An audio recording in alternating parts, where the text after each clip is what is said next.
Episode 8 शुरू होता है स्कूल के सीन से, जहां पर बहुत सारे लड़के बिलबोर्ड पर अपना नाम देख रहे होते हैं। लेकिन वहां फिर से नंबर 1 पर एहारू का नाम होता है, जिसे देख करके सब परेशान हो जाते हैं और उसके बारे में ही चर्चा करते हैं कि वह हमेशा तेज है, आने वाले समय में वो बहुत कुछ करने वाला है। और यहाँ हमें एहारू दिखाई देता है जो अपने बचपन की बातें सोच रहा है और खुद को एक्सप्लेन करता है कि बचपन से ही वह पढ़ाई में बहुत तेज था और वो समय के साथ में उसे सारी चीजें समझ में आती थी और सबसे बेस्ट बनता चला जा रहा था। और फिजिकली भी वो खुद को स्ट्रांग महसूस करने लगा, क्योंकि वो बहुत ही ज्यादा मजबूत होने लगा और उसके दिमाग में केवल मीना, नरूमी और एसाओ जैसे हीरो बनने की चाह थी। उसी बारे में वो हमेशा सोचा करता था और उसे लगता था कि वह आसानी के साथ में होगा। एपिसोड 7 में रेनो के साथ हुए उस इंसिडेंट को एहारू के नजरिए से दिखाया जाता है। एहारू खड़ा होता है, वेपन 6 एक्टिवेट होता है, लेकिन जल्द ही रेनो अपना कंट्रोल खो देता है और बेहोश हो जाता है। सब लोग परेशान हो जाते हैं और उसे स्ट्रेचर पर लिटा करके वापस हॉस्पिटल लेकर के जाते हैं।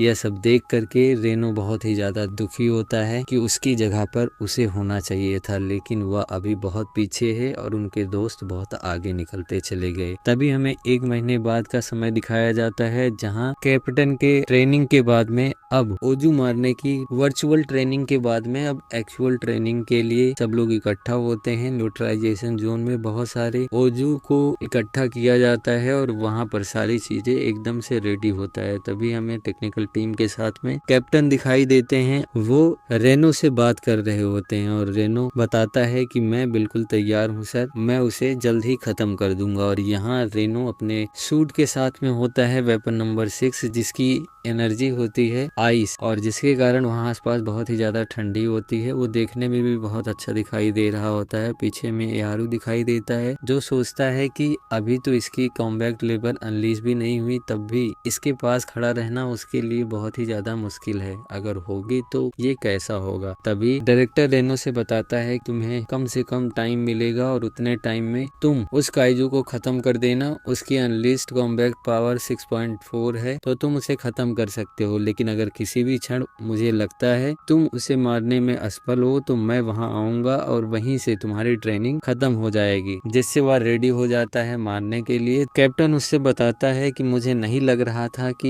ये इतना जल्दी इस लेवल तक पहुंच जाएगा और खुद को एक्चुअल लड़ाई के मैदान तक लाने में सक्षम होगा। उसकी सेक्रेटरी उसे बताती है कि अगर आप किसी प्राइवेट कंपनी में होते तो आपको कोई एचआर भी नहीं बनाता। प्लाटून 3 से मिले हुए डेटा के हिसाब से हमें पता था कि वह यह काम कर सकता है और उसकी कॉम्बैक्ट लेवल और बाकी स्किल्स बहुत तेजी के साथ में ग्रो कर रही है और वह हिकोरू से भी ज्यादा ताकतवर बनता चला जा रहा है। फिर से वॉकी टॉकी पर उससे कहता है कि अब तुम्हारा समय शुरू होता है। रेनो तैयार हो जाता है और वो आगे की ओर अपने प्लाटून के साथ में जंप करता है, बहुत तेजी से आगे जाता है और पीछे उसके हारू होता है जो उसकी स्पीड को देख करके बहुत ही ज्यादा परेशान होता है, लेकिन फिर अपनी कॉम्बैक्ट एबिलिटी को अनलीज करता है और उसके पीछे तेजी से भागना शुरू होता है। रेनो दिखाई देता है जिसके आगे चलने से पीछे उसके फुटप्रिंट पर आइस हमें दिखाई देती है। उसके दिमाग में केवल एक ही चीज आती है, उनके और कैप्टन के बीच के लास्ट कन्वर्सेशन,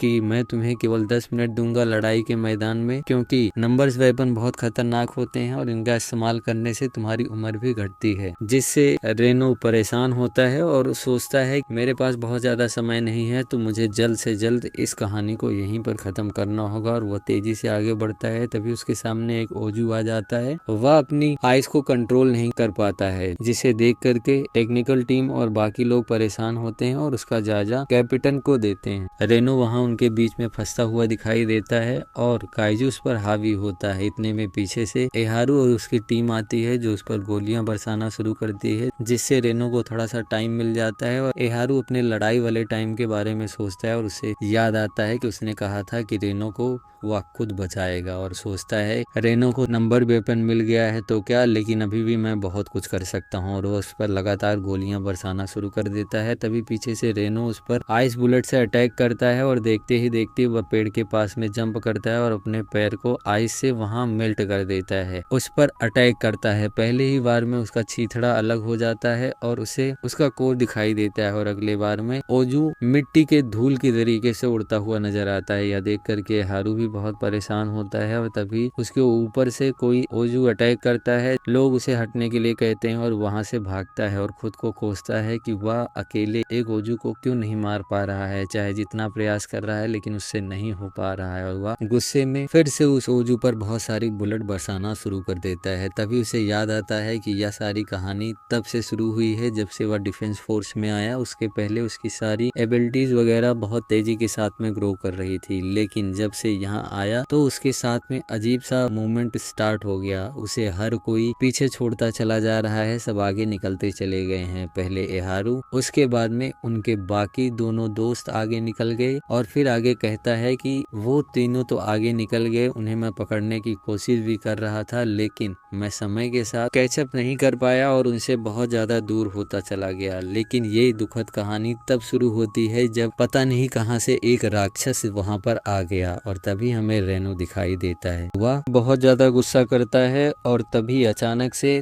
रियल वर्ल्ड में उस पर ओजू अटैक करता है और वो दूर जा करके गिरता है और वह अब बिल्कुल पूरी तरीके से अंदर से टूट चुका होता है। तभी एक ड्रोन उसके पास में आता है, उसकी स्थिति का जायजा लेता है और कैप्टन उससे पीछे हटने के लिए कहते हैं और उसे सलाह देते हैं कि ये बुरी बात नहीं है, कभी कभी हमें लड़ाई में ऐसा करना चाहिए, जिससे वह और भी ज्यादा निराश हो जाता है। उसके सामने एक बड़ा सा ओजू दिखाई देता है जो उसे मारने के लिए आगे बढ़ता है। वह अपने शरीर को हिला भी नहीं पाता है उस मूवमेंट पर। तभी वहाँ रेनो हमें दिखाई देता है, उसे बचा लेता है और उसे धन्यवाद देता है, उसने रेनो को थोड़ा सा टाइम दिया था और उस पर आइस बुलेट से अटैक करता है जो देखते ही देखते पूरी तरीके से फ्रीज हो जाता है। यह देख करके एहारू बहुत ही ज्यादा गुस्सा होता है और अंदर से और भी ज्यादा टूटता हुआ नजर आता है। उसने फिर से उसे एक बारी बचा लिया है और वो ओजू हमें आइस में फ्रीज दिखाई देता है और अगले ही पल उसके चीथड़े उड़ जाते हैं। उसकी पावर को देख करके वह बहुत ही ज्यादा जलस होता है। उसका मानसिक संतुलन पूरी तरीके से अलग हो चुका होता है। तभी बड़ा ताई काइजू दिखाई देता है जिस पर रेनो अटैक कर रहा होता है और उसके अटैक को देख करके एहारू भी खुश नहीं था। तभी हमें रेनो एक पेड़ के ऊपर फ्रीज दिखाई देता है, उसके अटैक उस पर बिल्कुल काम नहीं कर रहे होते हैं तो वह अपनी एनर्जी और कॉम्बैक्ट लेवल को इंक्रीज करता है। उसकी एनर्जी लेवल 43% इंक्रीज हो चुकी थी। अब उस पर तेजी के साथ में अटैक करना शुरू कर देता है, बहुत ही फास्ट होता है, जिसकी जानकारी टेक्निकल टीम कैप्टन को देती है